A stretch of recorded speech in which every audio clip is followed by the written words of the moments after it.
The following is a Hoop Ball presentation.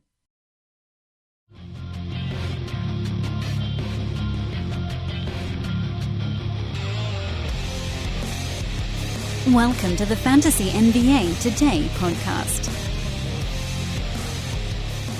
So I have to do it because every other Wednesday I get made fun of for being beaten to hell. First of all, okay, you know what? I'm not going to actually hit a new record button. We're leaving that in there. But I do need to say, first and foremost, Happy Brandon Day. Yes. Yeah, I almost forgot.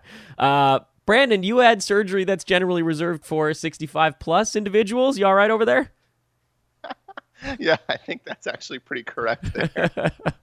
I think I've had now 2 different surgeries reserved for people that are old enough for the early bird special, end up having dinner about 4 o'clock, and probably end up going to bed about 7:30, 8 o'clock, and complain about everything in life. So yeah, I think I've had 2 different surgeries now that resembles a very old man, and here I am at the ripe old age of 31. At the risk of a HIPAA violation, do you want to talk about either of them? Is that a HIPAA? You're the one that has the wife as a doctor. I mean, I don't really know. I can't talk. Well, I don't know if I can talk about it, but you can because it's your stuff. You want to talk about your one this week? Yeah, no, I had a cataract surgery. That's wild. That boggles my mind. So that's when, like, you get sort of like a foggy lens in your eye, right? Correct. Yeah. So hardens. What they did was, by the way, this follows up glaucoma surgery, which I had two and a half years ago. No, you can get a special card for that. Yeah, I could get a special card. That's correct. So I had glaucoma surgery. And because of that, I had to keep taking a steroid drop. And the steroid drop we knew would eventually cause me to develop a cataract. Whoa. And it got to the point now where the cataract was so bad that I really couldn't see out of my right eye. And so we decided to remove it, and they put in a new lens. Right. So now I have one eye that sees pretty much 20/20 without glasses. The other one that can't see you-know-what. And then I put my glasses on, and one eye, the other eye can see great, and then the eye that had surgery on can't see anything. And the most important part of all of this is, Brandon, will you be in your car driving later today? Sure will. Get off the road, everybody. Run like hell. Googly-eyed Brandon is coming for you this afternoon. If an 85-year-old man can drive, I can drive. Oh, man, this is wild. So, you all right? You feeling okay? Yeah, I'm actually doing pretty good. Okay.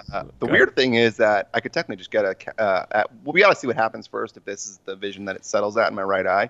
I could get a contact lens in my left eye, and all will be good. However, because of the good eye and the right side, if I bring the phone up close, my left eye is the one that can see it up close. My right eye can't. So I got to hold my phone up far if I want to use my right eye. It's real. The distant phone hold. That's also a trademark old man move right there. It's not ideal, I'll tell you that. Well, I'm glad to hear you're feeling okay. I apologize for laughing at your expense here, but it does seem like you came through the surgery all right. It reminds me, actually, of my freshman year of college, 2001. I took an ocular vision seminar. I don't even know why I ended up signing up for this class. I think it was like, I don't know, it was summertime. You're picking your classes for your first semester of college, and it's like, you can take a seminar. Freshman seminars, they're pass-fail. You can do whatever you want. And it was like, you want to look at your eyeball? And I still have these really weird pictures they took of my eye, but I learned about cataract surgery in that class, and for some reason I still remember it, that they put or at least 18 years ago, they put a little tiny food processor, almost like a microscopic drill that grinds up the pre-existing lens, and then you can actually fill it up with new goo or put a new one in. So this is, I'm sure, wonderful for all the listeners. I don't know why I did that, but Brandon, Good to have you. Glad to hear. I got a new one, so I think we're okay without the food process. Okay, good. Yeah, that was a weird. Anyway, it doesn't matter. Brandon's eyes are messed up. I am oddly healthy this week. Knock on all of the wood that you can see, because by next week I'm going to be a disaster again. Sure. Role reversal Wednesday. Happy Brandon Day. He's BD Marcus on Twitter. I'm at Dan Besbris. This is Fantasy NBA Today. It's also medical vision optometry today on Hoopball Radio. Brought to you Presented to you by brought to you by Hawaiian Isles Kona Coffee Company and your eyeballs. HawaiianIsles.com, at HI Kona Coffee on Twitter. You can get them on Amazon as per usual. One-day delivery with $35 on Amazon these days. So you can get 3 or 4 bags of this stuff, and you could have it by tomorrow morning. Pretty sweet stuff. So it's Brandon Day. It's Brandon Recovery Day also, but that doesn't mean that you're not going to be thrown straight into the spotlight here, because we got season win total numbers 2 days ago, and your Los Angeles Clippers have the highest season win total number of any team in the NBA at 55.5. That's a whopper, man. Straight in and betting the under. That's what Dan does. I am a fan of betting the under on teams that get new superstars. This is true. But you're a guy that follows this team more closely than I do. What do you think about, number one, the fact that it is 55.5? Number two, that it's the biggest number in the NBA. And number three, we know that the superstars are going to be resting at times. There is a lot of depth on this team. But, I mean, it feels like that's a pretty loaded number. Yes and no, because they won 48 games last year without Kawhi and Paul George, and they didn't really lose anybody. You lost Gallinari, obviously, but we were talking about Gallinari for a couple of podcasts, that's a guy that did still miss a bunch of games.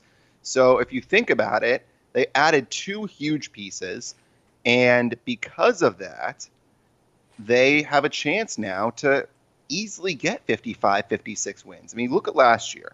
And the surprising thing to me is not the Clippers have 55.5. It's that nobody's higher.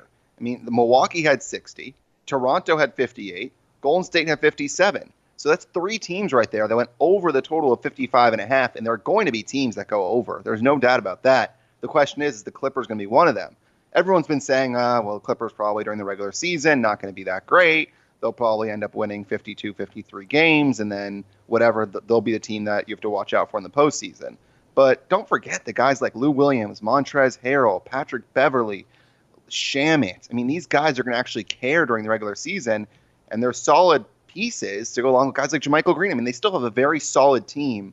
I think they're going to flirt with that 55.5 number, but I understand why you go under. Well, so, I guess my question becomes, I'm so inundated in NBA Twitter, which is a very different NBA fan base than NBA ESPN, if that makes sense. So am I misreading the world? It feels like money should be coming in on the over with this team just because of all of the positive coverage of the offseason, but maybe that's just because I'm in my weird little Twitter bubble. What is the general public saying about the Clippers? Are the expectations that they're going to clobber the regular season, or are the expectations that they're going to de-throttle a little bit?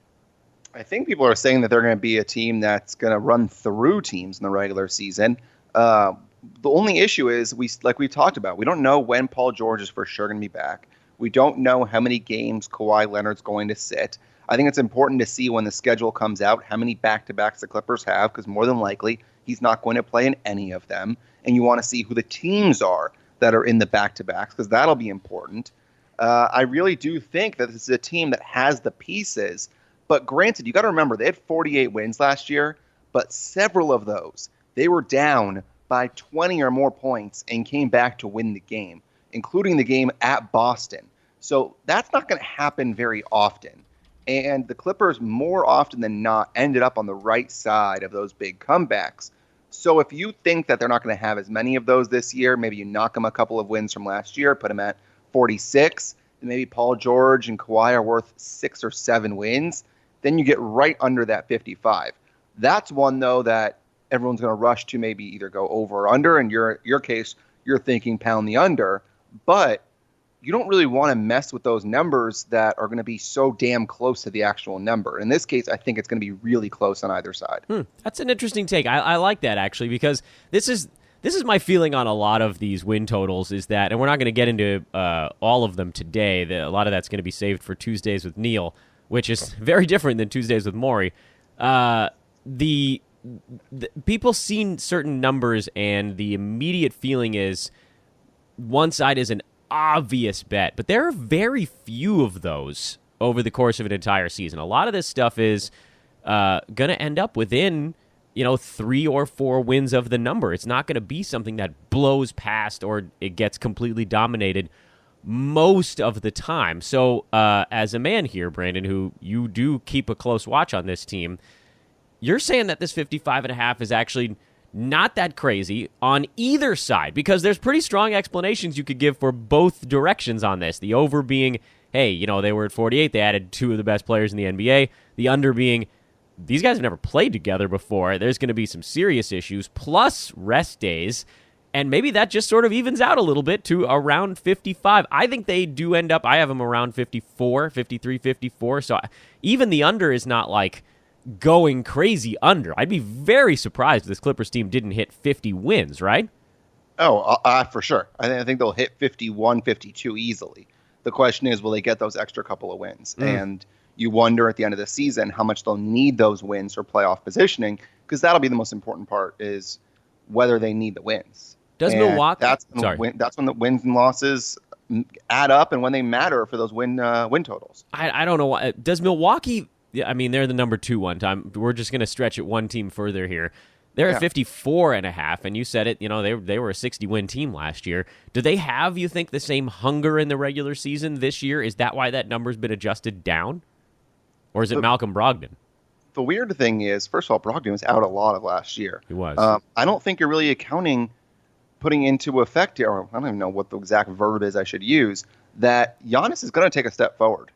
I mean, as scary as that is, he's going to take a step forward.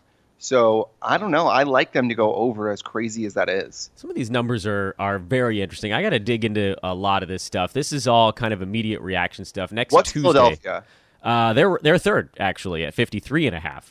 Yeah, see, that's going to be close too, because then you got to figure out how many games is Embiid actually going to play. Because they're a much better team with Embiid than they are without. But that was last year before they had Horford. Now they actually have Horford, who can be that fill-in center, and you could play a different style of ball that you weren't able to play last year. That's a huge, huge acquisition for that team to cover up the Joel Embiid injury and a guy that could potentially play alongside him as well. It's going to suck. I mean, if you think about it, there's a lot of the East teams that are going to be really bad. Yeah, that's not a surprise that you find a lot of them in the lower half of the season win total numbers here. I didn't check it out quickly, but you want to take a stab at the bottom team? I don't know if you looked at the entire list. We could play a little game here. I haven't looked at the entire list, but I'll guess that Charlotte's right there. You are the winner, good sir, at 23.5, which is a thing because it's actually really hard to win fewer than 23 games in an NBA season. Like, you can usually just sort of bungle your way into 20. Charlotte and Cleveland are the bottom 2, so East takes up the bottom 2 slots, and then you get a little bit more of an alternating situation up until like about the halfway mark, and then obviously up at the top you've got the 2 best teams in the East, and then you got to go all the way down to like Boston, Indiana, about 5 or 6 wins farther down. So you got to assume that those teams in the East, it's no surprise the top 2 win totals last year came from the East. So if you figure out that the East is going to be really bad, at least some of the bottom teams, whereas the West, there are only a couple of teams you could say are going to suck. And beyond that, there are going to be a lot of competitive ball games. So what are the Knicks at? I'm glad you asked. 27.5. I like the over, as weird as that is. It's a lot of power forwards. Yeah, it's a lot of guys, though, that are veterans that know how to score and care about winning. And I don't think they have enough guys that are younger that they can go and just tank at the end of the season and sit all those guys. So I think they're just going to walk into 30 wins somehow. Yeah, I actually agree with you.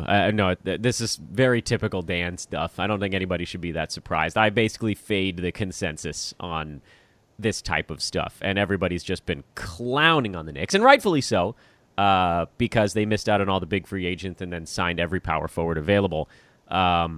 But I also think that this is a franchise. The franchise story plays a role in some of this stuff too, where I don't think they want to suck as hard this coming season. I think they sort of learned their lesson because they lost out on the big free agents because their front office was a mess and because they sucked so hard for so long. The Lakers only dodged that bullet because LeBron loves Hollywood. Honestly, even as a Laker fan, I can admit that. I mean, if LeBron doesn't go to LA, none of this other stuff shakes out. And LeBron is in Los Angeles because Brentwood is gorgeous, and he can do movies like between home games if he wants to. They could have a day-night doubleheader here, and he could swing through his studio in the afternoon if he wanted to. Knicks don't have that advantage, and so and even if they did, Brooklyn has the same one. They lost their guys across the bay. So I'm with you on that one, actually, as we talk into some of these things. Those are usually the first win total wagers I make, which is I look at whatever teams are being clowned on, bet the over, whatever teams people are just lavishing all of the praise upon, and bet the under. What's Miami at? Miami is right smack in the middle, 42.5, basically a 500 team, just slightly above it. So they won 39 last year, and you got Jimmy Butler, and you got to assume that they've got those assets they can trade for a piece. I don't know. I think that'll be interesting as well. I like that over. You got to look at teams, by the way, that actually have an incentive to win and an incentive to lose. So it is important to look at next year's draft and who has picks and who doesn't have picks, and who's got expiring contracts that probably won't re-sign those players so they can trade them during the season. All that stuff really does come into play when you're trying to figure out those numbers. Oh yeah, the tank is real. Even with the adjusted percentages now, we saw this last year. A lot of teams, Dan Besbris trademark pre-tank at the start of the year by just dumping the first 3 months before kind of trying in February and March, let their young guys go a little bit. And so you may have had, like for me, for instance, I thought the Cavaliers last year were going to try to play this, hey, we don't need you, LeBron. We're going to try to win a few games. And then just shut down their only star player for 4 months. And, that put a big hole in that one right out of the chute. So that's definitely on the table for some of these teams down near the bottom where it's kind of like no number can be awful enough for them.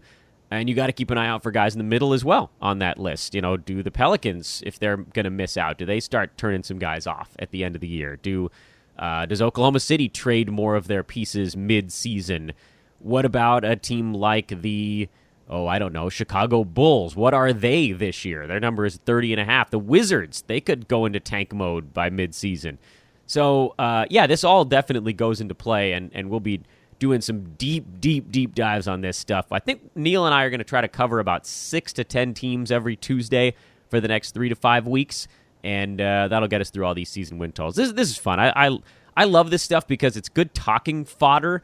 And, me too. And you can win money on it. That's the best part. I don't bet a ton of it, but it's fun to talk about. So if we are running out of subjects to talk about, like we are today, it's a really good thing to discuss. Jam-packed news cycle these days. Hey, wait. One thing we didn't discuss before the show about things going on. I'm not sure if you talked about it yesterday. Did you talk about this whole Anthony Davis? He's going to play out just this 1 year, and then he'll see what happens. No, but I'm not. I mean, this is like... This is agent speak, and he's saying the right thing. You know. Yeah, so too. What's he gonna say? I'm there for the rest of my career, like Kyrie Irving. Yeah. Whoops. I think he decided to move heaven and earth to go to L.A. and he waived his trade kicker, showed how much he wanted to go to L.A. He enjoys the Hollywood lifestyle. The only other team that he said he would go to is the Knicks, and I think there's no shot in hell that he's going to go to New York over the Lakers. So, barring some absolute disaster this season. Yeah. Where Vogel stinks, Jason Kidd stinks, LeBron is an a-hole to him, I think that he'll sign a long-term deal next summer. Yeah, I agree with you on that. I mean, you have to say this as a player, as an agent, whatever. I don't know.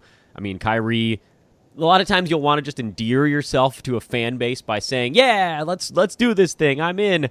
But it makes a lot of sense to just say, let's just see how this thing goes. Because like you said... One positive, by the way, to interrupt you, is the fantasy side of it, is that it shows that he's going to care this year. Yeah, hell yeah, he is. That's the magic of AD, too, is that when he cares, there isn't anybody close to him in 9-cat. Not even James Harden, when he cares, is close to Anthony Davis. I do think there will be a slight hit, obviously, having someone like LeBron alongside him, but... You know, all the big man stats are still out there and available for him. So it's not quite like, I mean, potentially two wings playing together, which is happening a lot in the NBA right now. This is a good fit, man. I know a lot of Laker fans want to be upset that they didn't get the third superstar. There's still LeBron and Anthony Davis on this team. They're going to be really good, and those guys complement each other well. Yeah, I think it'll be a good fit, and I like AD in the first couple of picks. I think it's weird because we'll talk about this obviously in the next couple of weeks, but you really can make a case for a lot of different players going in that top 3. I mean, if you really like Steph Curry, he's obviously not getting back to you, and you have that first pick. I do. I mean, go ahead. Take Curry 1-1. There's no problem with that whatsoever. He is going to be that offense. He's going to go back to the Curry that he was before. And barring any sort of ankle injury, the guy is going to lay it up. He's going to win you threes. He's going to give you great percentages. Obviously, he'll get you assists and steals. So, I mean, a guy like Curry's great. And then if you want to go with Harden because you think Harden's going to dominate, I mean, go ahead. It really is Anthony Davis. You think he's going to be great, which I think he is. Go ahead. I mean, I have no problem taking whoever you really like. Giannis, I love Giannis. Go ahead, take him 1-1. Like I said, any of those four guys, I think you can make a case for 1-1. What about Cat? Would you throw him in that mix, or is he one half tier down? He's one half tier down. I think he's going to be a really good pickup in that 6-7 range. And then you go ahead and you get somebody in the way back, and you have a really good, solid duo to start. I love Cat this year. Yeah, he's great. And he's obviously, like we talked about, he hasn't missed games. And there's no Jimmy Butler either to start this season, which is it's a silly thing to bring up, but Jimmy Butler broke him. Yeah, it's low risk. It's very low risk. I would rather have him over a guy like Kawhi, obviously. Oh yeah. But again, you can make a case, sure, if you want to take him in the first three, sure, why not take Karl Anthony Towns? Because it's low risk and you're going to get production from a big man. You got to evaluate, and we'll do this obviously as it gets closer, how many top guards there are and how many top bigs there are. Because we've discussed this, and I think last week we talked about it, maybe 2 weeks ago. There are a lot of bigs you can get late. And so that's one thing, though, that you want to evaluate. You don't want to blow your load at the top of the draft with bigs and then realize, oh, crap, you're screwed. You saying you want to load manage your draft? Yes, exactly. Okay, yeah. I may be in the minority here. I would actually take Cat over Giannis this year. Interesting. Yeah. I think Giannis adds even more to his game. I think he's going to become a three-point shooter more than you expect. Oh man, that would be the thing. And you just heard me. I need to load manage here on the podcast. That would be the thing that puts him over the top. I've said it for 2 years on this show. He's one category away from being the number one guy. He needs either threes or he needs to shoot 80% at the foul line. But neither one of those things has happened. He said, I've only got 60% of what I'm capable of. So when a guy says that, he knows his skills. Clearly, he knows he could be better. Or he's a delusional athlete. I don't think so. Because he also knows he got exposed. When a guy goes out in the playoffs like that, he looks at himself and says, what can I do better next year? And clearly, he knows he needs to get better at shooting the basketball. That was remarkable. He should have been able to continue what he was doing without having to shoot the three ball, I think. I mean, his skill set is such that maybe this is on Coach Bud, and the X's and O's stuff is a tiny bit over my head at times. It just didn't seem like Milwaukee ever made an adjustment in that playoff series. Did they? They never tried anything else. There was like the definition of insanity. They just kept running it back, and Toronto was like, cool, we know how to defend this. Yeah, that was the one that I was in Italy for, so I didn't get a chance to actually watch the games. Oh, yeah. I forgot about that. Yeah, but I mean, I saw the first couple, and I mean, you think with what you had, Giannis and Middleton and Lopez, you had a bunch of guys that could space the floor and allow Giannis to drive. But again, there's only so many times you can get those 2 or 3 footers from Giannis. Everybody else has to contribute, and you can't have Middleton going 6 of 19 in a game, and then games where guys like Lopez are there one game and disappear the next. It hurts you. Who is your... Since we are a little bit slow news day today, and then I want to talk a little bit more about Chris Paul, Russell Westbrook with you, because that happened after we talked last week, and I think there's a lot of angles on that are worth exploring. My top 5 today, and this is obviously, my draft is not today. My fantasy draft is 2.5 months from now, is probably Steph 1 for me, AD 2, Harden 3, Cat 4, Giannis 5. What about you? Is it those same guys rearranged? Yeah, I'm trying to think. Or does anybody else sneak in with you? By the way, as a point of reference, other guys in the top 10 last year, Paul George, Kawhi Leonard, this is all per game, Kevin Durant, Joel Embiid, and Kyrie Irving. That was the top 10 on a per-game basis. By the way, if you have a pick late in the first round, don't be upset about that because getting Kyrie late is going to be fun. Yeah, he's all alone on that team this year while they wait on KD. Yeah, that'll be fun. Where does Jokic go? Let's see. Where the heck? Where is Nikola Jokic? Oh, there he is. He was number 13 last year. Yeah, I mean, he's capable of taking it to the next level, too. He's not in my top 5. Jokic is probably closer to... I'm the guy that wants to take him near the end of the first round, but I think he's going to get scooped up before then. I'll probably go in 7 or 8. I think it's about the same 5, but a different order. I would agree with Curry at 1. I think I'd probably go Giannis 2. I think I'd go Anthony Davis 3. And then probably... Was Harden your 4? Harden 4, Cat 5. Yeah, that's the thing. I have no problem with what you just said to me. It's all going to be so jammed in there. Yeah. Because Steph is going to be... He's going to take a massive leap forward. 2 of the other guys on his team are out this coming season, and I don't care about D'Angelo Russell. He's not taking that many touches away from Steph this year. No. Harden is probably the biggest question mark of those 5 because of Russell Westbrook. Yeah, but he's still going to get his. Yeah, he will. The offense is going to run through Harden. The interesting thing is you assume that Westbrook going to play the role of point guard, and if that happens, then you have Westbrook driving and kicking to Harden for open threes. So he's going to have a lot less contested threes than he did last year. Until Westbrook misses a contested 2, and then Harden just takes the rest of the possessions. Right, and Harden says, "F you, I've got this." Yeah, I feel like we saw this happen recently, but I can't put my finger on exactly who was his team. Oh yes, current leader of the Oklahoma City Thunder, Mr. Christopher Paul or Clifftopher Paul. Clifftopher. Who's your number 6, by the way? Ooh, that's one thing I'm looking at right now is I'm trying to figure out because, I mean, you have Kyrie, Jokic.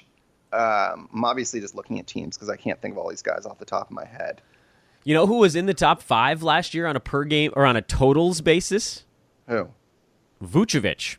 He was number 5. He played 80 games. Hard pass. Number 5 last year. Re-signed with the same team. Yeah, no. They also added more big guys and just more wings. And that's true. Here's the totals, by the way. Top 10 in totals. James Harden, number 1. Paul George, number 2. By the way, there's a gap of about a mid-second round pick between number 1 and number 2 last year. That's how good James Harden was. Cat was 3. Durant 4. This is a lot of these guys. Well, actually, those guys. Oh, you know what? This is actually including, I think, some of the. Is this including playoff games? No, that can't be right. Vooch 5, Giannis 6. This may be including playoff games. I may need to go back and remove some numbers here. Jokic, Dame, Steph, Bradley Beal was in the top 10 on a per game on a totals basis. I don't know if this helps us in our selection in any way. Number 6. That is a very good question. Let's say if I took my first 5 and I wiped them out, my number 6 this year is it might be Paul George, actually. Really? Off the shoulder injury? Yeah, You'd rather have George than Kawhi? I think I would, yeah. I think he plays more games than Kawhi this year. I'm taking Jokic at 6. I think Jokic is right behind George for me. I go Jokic at 6, and I think I'd probably go... That's a tough spot. 7, Lillard 7. Actually, no, Kyrie 7. And then I'd probably go Lillard 8, Beal 9. Beal at the back end of the first round is not a crazy pick this year. He's going to be a monster. He was a first-round guy. Guy last year without Wall. Yeah, he was. And that was with him for part of the year. Yeah. And they lost guys this offseason. There's even fewer people on that team that can score. Where do you take LeBron? He's towards the back end of the second round for me. I don't know that his free throw number ever gets back. Yeah, no, I agree. I was just curious as a Laker guy how early you would take him. Yeah, I'm a pragmatic Laker guy. At least from a fantasy standpoint. There's, man, yeah, you want a top 5 pick is what we just decided on air. But I'm okay with the 6 and 7 guys. Like, I'm okay with that, but you'd rather have top 5, no doubt. Top 5 or like back 3 of the first round. I don't want those in-betweens because then you get screwed out of the best second-round picks, too. That's the clunker spot. You're not going to get the dudes that can carry you, most likely, and you're not going to get the guys coming back that you want in the second round. You're going to get those weirdo late second-round picks that always end up being goofy. That's a tough spot. Like, if you get the 8th pick this year, you're in a very goofy spot. Yeah. I don't think this. Anyway, this is what you call poorly prepped first-round fantasy analysis. But we did a good job. Yeah, that's right. We're winging it. Okay, let me ask you a little bit about the Chris Paul, Russell Westbrook thing, because we just touched on Harden and his fantasy value. What about Chris Paul? What about Russell Westbrook? I mean, we're hearing that the Thunder are prepared to just hang on to Paul this year, which they have no choice. Yeah, his contract is a bit of an albatross. The only person that would take that contract, the only team would be Miami. The Heat, yeah. That's the only team that makes any sense whatsoever. And I've told you that the deal is Dragic, James Johnson, and Dion Waiters. I think those 3 guys for Chris Paul is what that deal is. You could probably sub one out for Olynyk, too. I mean, you could put in an Olynyk if you wanted to. Miami has plenty of god-awful contracts. They're just shorter. And Oklahoma City will give a first-round pick in addition to Chris Paul for them to take that contract. They should. It would get him out from under a lot of money over the last year and player option of Chris Paul's contract. That's what you want to do. You want to get 1 and 2 year guys. And Dragic isn't expiring, and those other 2 guys have 2 years left in their deal. Who do you think is saying no right now? Miami? Do you think they're trying to get more pick out of Oklahoma City? Yeah, probably. Because I think Miami's smart enough to know that losing those guys. I mean, James Johnson was hurt for a lot of last year. Dragic was hurt for a lot of last year, and Chris Paul is an obvious upgrade over him. And Dion Waiters is a cancer. I mean, he Waiters Island. When you have an island named after you, that means that you shoot the basketball a lot. Yeah, and not great either. Yeah, I think Miami's holding out for another first-round pick, probably. Yeah, I think they probably. I don't know. I think we might actually see Chris Paul on the Thunder all season long. Yeah, but the question is, then what happens? I mean, are they going to try and go for the 9 seed? I mean, at that point, the Thunder have Steven Adams, Chris Paul, and Dennis Schroeder. Boy, you got your guy Shea. Yeah, well, that's the question: is that you're really gonna pay that much for Shea Gilgeous-Alexander, and you're not going to start him? He's probably long enough to play the 2, right? Nah, he's not a 2. He can't shoot as well. Yeah, he can't shoot. He's okay. His vision's 1. All of this mulling then leads us to the question: where do these guys go in fantasy? Because Chris Paul, if he's actually on the Thunder, nope. Oh man, not even discussing him. Not even discussing him. He will not play 60 games. But man, he'll be good for those 58. What about last year made you have any confidence in him? I know his hamstrings are so brutal. I love Chris Paul, but that guy gets A, hurt, and B, he was not that good when he was on the floor. I mean, he was fine, but you're paying for the name. You're not paying for the production. He has lost a step. There's no question about that. But without James Harden, that dude could just old rack man. up. That's all you want. You want Chris Paul, old man squad. You're going big time name, old man squad. Right? It's a very different senior center on Team Dan Besbris this year. So here's the question is, how much of an anomaly was last year? Because I do think that some of that was a down year, a bad fit, teammates that hated each other. Because this is a guy over his entire career. He's a 47% guy from the field. Yeah. Even the previous year in Houston, where he jacked up a bunch of three-pointers in Rockets fashion, he was still at 46% from the field. And then this last year, 42, worst of his entire career. That feels like more of a blip. And there may be a trend developing. You know, as a guy gets older, you might see that field goal percentage number start to come down a little bit. But he also wasn't as good at the free throw line. I mean, he was a 92% free throw shooter the previous season, and that was down to 86 last year. Something wasn't right between the ears, and I've got to think it was just relationships in Houston. So I do think he's a candidate for a bounce back. Problem is that I don't think I'm alone. You know, if he's the guy on Oklahoma City, then other people are going to be drafting him earlier, and it's going to blow up my plan to let him fall a little bit and then scoop him up. So, but am I trapped in my bubble again? Are people so afraid of Chris Paul's age that they're going to stay away anyway? I don't know.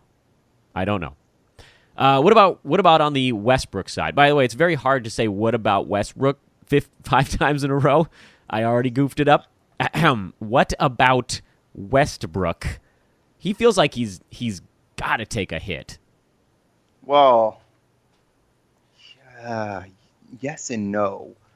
Because you got to remember he was sharing the ball out with Paul George.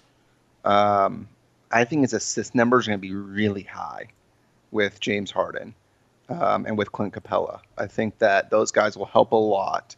It'll be interesting to see what he does because Westbrook is not a spot-up three-point shooter. And we saw Chris Paul was really the guy that he's the one that took the jump shots, but he also took a bunch of threes. They're going to play high up-tempo offense, so he's going to get a lot of steals, I think, because they're going to be going back and forth. Also a lot of turnovers. He'll also get fouled a lot since he's going to be on a team with Harden, so that's the question is, what's his free throw percentage going to end at? I think that'll probably be the key point in deciding his value. But it's a tough guy to own, especially after last year where he killed you in turnovers and field goal percentage and free throw percentage. Yeah, both of them. 50%. Both of them. Yeah, crushing percentages last year. It's kind of amazing, actually, that he was number 30 despite having some of the worst percentage values in fantasy. I mean, he was like... 30? He was at 90 at like the All-Star break. 90 what? Like in terms of the value. Oh, yeah, he finished at number 30. Yeah. He was at around 80 or 90 at the All-Star break. I remember looking because I was going to possibly trade for him. Yeah, he made a few shots down the stretch. I remember this because the team in second place in my Roto League had Westbrook, and I was trying to chase him down in field goal percent, and I kept thinking, this is very doable. And then Westbrook had like a 3-week stretch where he hit 50% of his shots. I went, what the crap, man? And so, yeah, I didn't catch him. Yeah, he's a really tough guy to own. I think your only hope there is if he falls into the 30s, which seems highly unlikely given his namesake, you say, okay, well, maybe his field goal percent comes up from 42.5 to like 44. Can he remember how to shoot? Because he was an 80% foul shooter for like 7 years before all of this stuff happened. Yeah, that was a weird part of it. If that comes back, he could be the steal of the fantasy draft because that was really what was killing you. Yeah, he was a top 5 guy. I mean, he was getting triple-doubles up the wazoo. So the question is, how good is he going to be? I don't think I'm risking it. No, I don't think I am either. It's funny thing. We spent this whole offseason talking about how we don't want to risk on guys that we are going to kill us in the first couple of rounds. Do you think either of those guys? Do you think either of Chris Paul or Russell Westbrook falls into the 3rd round in any fantasy draft? Oh, absolutely. Chris Paul's not going in the first 2 rounds. Really? Well, now I'm peaked again. If he falls to 30, I'd scoop him up in a heartbeat. I mean, I may just be unprepared Brandon at this point, but Happy Brandon Day. I wouldn't touch him in the first 2 rounds. Why the hell are you touching a guy that's probably going to miss 20-plus games in the first round the first 2 rounds if his name's not Kawhi Leonard? Well, I'm just thinking back to a couple of years ago when Chris Paul was on a per-game basis a first-round guy. Remember, he was going at 7. Yeah. Because what if he's on the floor? What if he's the number 7 guy for 60 games? That's basically what Kawhi was last year, and that makes him a top 15 guy in totals. You're not doing it in head-to-head. Everything that I'm talking about right now is roto for me. I hope people realize that. My head-to-head discussions, any of these guys that could rest at the end of the year, you're not drafting them. Just don't do it. And I'm a head-to-head guy. So you bring your roto thing in and my head-to-head. I mean, I'm not touching Chris Paul. Yeah, in head-to-head, I'm 100% with you on that one. You can't, because the likelihood that if you're drafting him head-to-head, you're praying he's traded to Miami if he hasn't been already, I guess. What if he is traded to Miami? Would you risk him then? No, because he's not going to stay healthy. Yeah, certainly not with Jimmy Butler yelling at him to play 40 minutes a night. When's the last time you played 70 games? It's been a minute. Wait, I'm looking that up. 15, 16. Is it? Yeah. Last 3 years, 61, 58, 58. Yeah, hard pass. No thanks. That's not great. I'm the guy that's going to miss 25 games. No thank you. Not great, Bob. Yeah, he had that 82-game season with the Clippers in 2014-15, but overall it's actually been a while for him since he's looked durable. I would argue New Orleans. He wasn't even, like, with your Clips, he missed a lot of games. Yeah, he sure did. You know, I don't have to tell you. Anyway, all right, so they're both off the table for you. Westbrook, Paul, no go. Correct. Okay. What about Steven Adams? Fallout guy who's allowed to grab his own rebounds now. I like Steven Adams a lot. I think he's a really good ball player. He faded a little bit towards the end of the season last year, but that's a guy. I play in a league with double doubles. Love Steven Adams. Like you said, he's going to get his own rebounds. He's a big that gets a lot of steals. Yeah. Steals and blocks, and then good percentages. He works hard. He's not a guy that's going to sit and tank. There's a lot of guys that'll just not put forth the effort. Steven Adams is not one of them. I like him a lot. Yeah, I agree. He's one of those guys where the free throw percent is going to ding you a little bit, but sure. Westbrook being gone, his numbers on the glass are going to be insane. He also doesn't go to the line that much. It was about 3.5 last year. Yeah, it's not bad. So it's enough to hurt you a little bit, but if you have any one guy on your team who's a strong free throw shooter, you could probably counterbalance that. It hurts you a little bit. I like him more if Chris Paul's still on the team, because he needs a point guard to get him some looks. Oh, I would agree. Yeah, I'd agree with that. Although Shea's pretty good. I mean, in terms of vision and passing, Shea's good. He's going to take a step forward. But yeah, he's not Chris Paul. All right. I think that's all I got on that one. Anybody else on Oklahoma City or Houston you think affected by this stuff in a big way? I mean, I hate to say Eric Gordon? Yeah, and PJ Tucker, because any 6 or 7 rebounds he was grabbing, Westbrook's going to take 2 of those. Yeah, I don't think Gordon's going to be as high as he was last year because he's not going to start as many games because Westbrook will play more than Chris Paul will. True. Because Gordon got a lot of starts last year when Paul was out. And he was very much a specialist even when he was out there. Yeah. And then OKC-wise, I don't know. Truth of the matter is, Chiru's great value-wise. I mean, he was a guy that was on and off the wire last year anyways. Yeah. But he's now the third guard. I mean, where is he going to play? Shooting guard? Yeah, I don't like his stat set anyway. Yeah, I don't think that he makes a lot of sense. There's going to be somebody in Oklahoma City that's going to step up that we're going to be like, oh, okay. Because they're not going to have just 2 guys that we're going to draft. They're going to have to have somebody else, and I'm forgetting someone probably.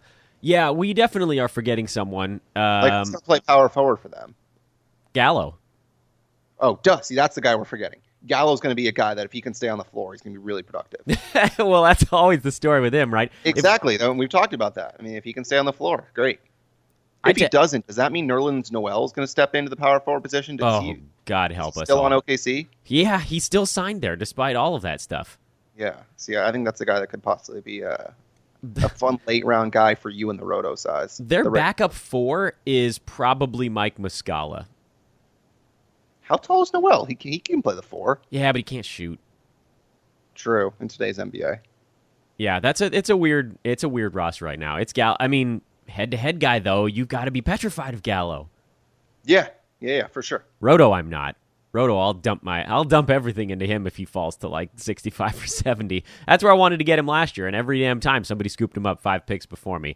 This brings me to my next point, which is over the next couple of weeks here on Fantasy NBA Today, we're going to be rehashing our team-by-team breakdowns. We're not going to do one every day. We'll do a couple of teams per show, and this will be the post-free agency iteration, right? Because we had the post-mortems at the end. Post-morta? I don't know. At the end of the year, where we broke down what the team did well, where we thought guys might end up. Now we know where guys are ending up, and it's time to start slotting people in for deals. And I think the best way to do that, too, and we'll kind of lean in this direction, this will be starting on Monday of next week. It's going to be a lot of arrow up and arrow down for these guys. We'll move through the teams at a pretty good clip because we're not that far away from fantasy draft season.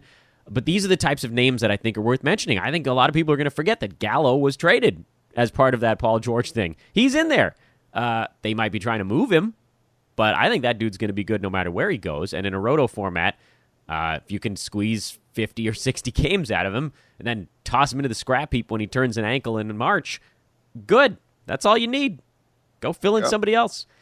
That's all I got for today's program, though. This was, again, kind of a slow news day. I thought we were able to find a couple of interesting things to talk about. And you and I hadn't discussed the Thunder Rockets situation, which does have a lot of pieces coming out of it, a lot of tentacles. Yeah, no, and we're going to find out who's going to have the value. I mean, I think the Thunder are a team that you're going to want to watch in the preseason. You're going to want to see who is getting the minutes and who's going to end up getting the touches, because Gallo, Paul, it'll be interesting to see who ends up having value. I think we like Steven Adams, though. I think we decided that. Whole bunch of former Clippers finding their way to the Oklahoma City Thunder from different locations here. What a magical time. He's Brandon. I'm Dan. It's Brandon Day. Happy Brandon Day, everyone. Once again, check out HawaiianIsles.com. Tomorrow, the great Neil Rochlani and maybe Josh Millman. I still don't know. Adrian and Coach on Friday. Working on getting all that technical stuff figured out. Stick with us on that one. Next week, I'll be back with you on Monday. We'll start this again. Not a post-mortem. It's a can't be a pre-mortem. Pre-death? Is any of these teams dead? That sounds really, really dark. Yeah, that's super dark. I'm getting real morbid at the end of today's podcast. Next week we'll just call it preseason breakdown. We'll go through these teams. We'll talk about guys we like, we don't like, where we think some values might be, and that'll take us up to mock draft season. That's just a couple weeks away. Can you freaking believe it? Brandon, feel better. Can you dig it? I can dig. My kid has a shirt that says I can dig it, and so now I've taught him to yell, can you dig it? I feel pretty good about that. Feel better, man. Get that eye right. Thanks. Yeah. I will be sick next week, so you can take care of me then. Yeah, probably. That's usually how things work. So long, everybody. Have a great Wednesday. I will talk to you Monday. Fantasy NBA Today back tomorrow.